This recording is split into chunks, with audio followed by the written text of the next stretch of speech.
dash, it does say that speed kills, which is great. Oh, I'm definitely gonna get hit. What's up, guys? Today we are reviewing the 2020 Ford Uhaul trim Chariot. Love the livery they've done on this thing. It looks fantastic. We're gonna get to that in a minute. Thank you for watching Downshift, where we do car reviews, comparisons, lists, and a whole bunch of nonsense. Make sure you watch the videos all the way through and subscribe, because every year 10% of YouTube revenue goes to the Ocean Conservancy. Let's save those turtles. I want to start up front. This is the Luxe package, so it's got the chrome accenting on the front of the grille, nice halogen headlights for optimal brightness, and low as possible tech. Nothing breaks when you have low tech stuff. That's science.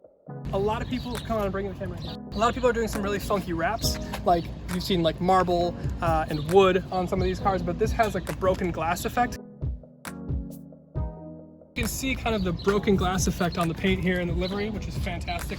Totally creative. They have it up there as well, so it's completely reflected throughout the design of the car. Big steelies down here with the 12-bolt pattern, so that thing's not going anywhere. I would like to see some fatter rubber for some more performance. You have these big wing mirrors here, so you can see absolutely nothing. We tested that on the drive. Again, we've got some cracking here in the livery and the paint job for that nice broken glass effect. We've got Mom's Attic up here. This thing has a V12 twin turbo, 894 horsepower, 1.5 billion pound-feet of torque. This thing is super fast. So this is a 17-foot Ford Uhaul trim. As you can see here, it's been to the racetrack. It's gone wheel to wheel with a few vehicles. That's where you see some of these beauty marks here. So we've got the Pacific Southwest Lily trim here. It's a special edition for 2020. They did a very limited release of these things. It's fantastic. It says Florida somewhere in here, so don't look at that. But then around back, this is where all your money goes. Comes with several locks that don't work. But look at this. I mean, you basically got an apartment in here. Personally, I would turn mine into a loft and I would live up here. So you can not only drive this thing to the track, you can not only race this thing around the track, but you can also live in it. I mean, we're just talking about the maximum efficiency. Ford has thought of quite literally everything. So yeah, they take race fuel only. We've got low profile tires. This is a special Pirelli developed compound, very grippy. Paneling coming in here. Again, this is for aerodynamicness. And then we'll go into the cabin and start her up. Pedal dogs. Seatbelt. What the fuck? I have my seatbelt on. Dumb piece of shit. Why are there two seatbelts?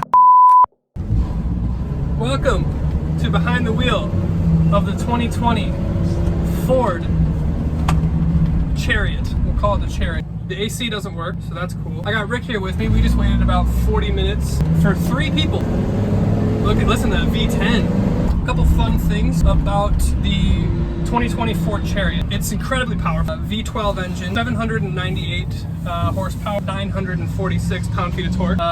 Revs all the way to, there's no red line, so it revs forever. Column-mounted shifter, so it's basically a Mercedes AMG. Incredibly terrible to steer and turn. Bench seat in the middle, so you can ride with your homies. So we got Rick here. Here we go. Here's a launch. Yes.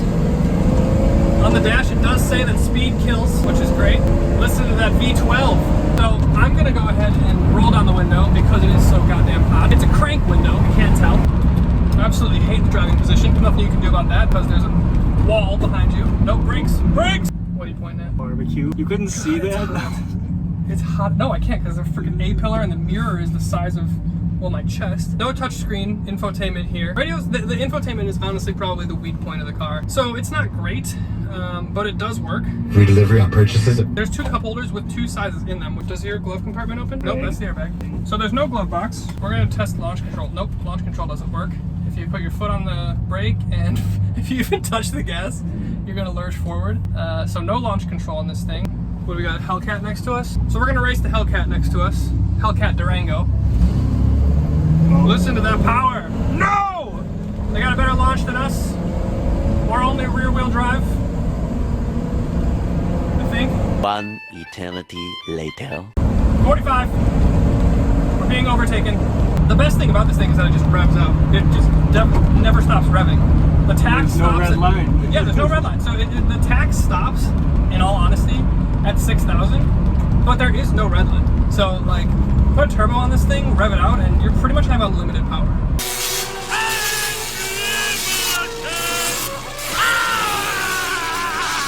So yeah, when I said earlier that it had like 748 horsepower, that was a lie. It has unlimited power.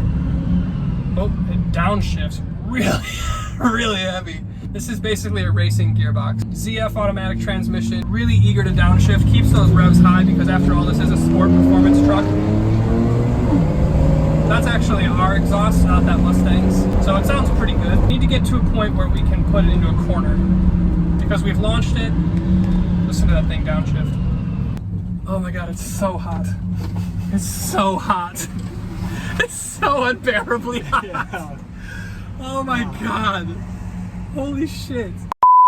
The nice thing is that visibility is terrible though. You have two mirrors on the side. You have a normal, and then one of those like fisheye mirrors. Listen to our exhaust.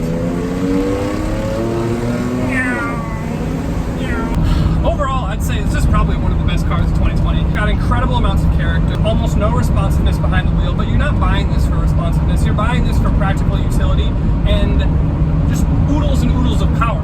And you can have one for, what did I pay? 30 bucks a day? I'd say it's a great value. Don't say that Downshift does not provide good consumer advice. Back on the power. I would love to take this thing around Road America. I'm gonna send an email to Uhaul and see if I can get one of these around track. That would be so funny. Oh, the steering is so vague. Oh God, yes, here we go. Good dampers, Bilstein dampers. Exquisite ride. No adaptive suspension, which is another pitfall of this thing. However, it is pretty good. And it is pretty planted. Here we go, here's the corner. This is all play in the steering wheel, by the way. This is not actually turning anything. You have to turn it further than that to actually turn. But my goodness, is this a thing. Here we go. Downshiftting. Keep those revs high. Whoa! We just revved halfway up the freaking tachometer. Oh Jesus, oh Jesus. Good Lord. Here we go. And power onto the highway. Yes, speed and power. This is so bad. Oh, I'm definitely gonna get hit. Holy shit. Jeez. Oh my God, that was fucking terrifying.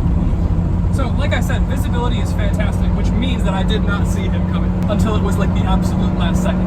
Oh my God. I'll tell you one thing, this is one of the most exciting cars that I've driven in the last year. Better than the 911, better than any Alfa Romeo that I've driven, better than any BMW, AMG, doesn't compete. This is the most, we'll use the word exciting. God, I love the steering. I can do this all day and it just doesn't move. And with that, I hope you guys enjoyed the video. If you want to see me review more nonsense things, please leave it down in the comments and I'll see how creative you guys can be. See you later.